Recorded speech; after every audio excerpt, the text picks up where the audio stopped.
Varmasti on. Meillä on täällä eväshetki. Kato vähän ylöspäin. Sen pitää aina katsoa vähän ylöspäin. Vähän enempi ylös kuin liian alas. Ai, joo. Joo, mutta ei ihan noin paljon. Nyt vaan. Kamerassa. Meillä on täällä eväshetki. Että queso. Queso. Sitten jamon serrano. Lidlistä ostettu. Katsotaan millä tämmönen kaunis kirjoitteet. Hyvä piknikpaikka. Suosittelen. Tänne kannattaa tulla.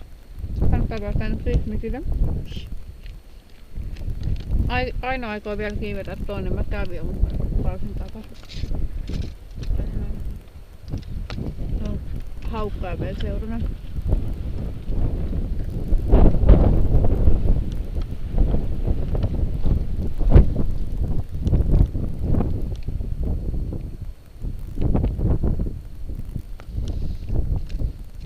Aina nautiskelee.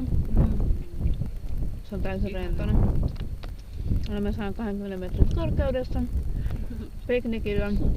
Aika hyvä. Aurinko paistaa. On 26. joulukuuta. Tapanin päivä. Aika hyvä Tapanin päivä, eikö?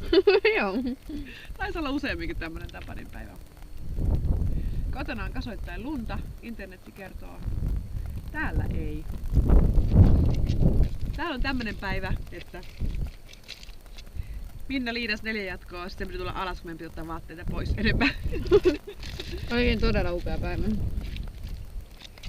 Kuvattiin vahingossa meidän vaatteiden vaihto-operaatiota tai riisutumis. Meillä on nyt tässä tarkoituksena, että syödään evät loppuun piknikillä ja sitten aina lähtee kiipeämään tuonne ylöspäin. Halu käydä siellä. Ja minä odottelen tässä.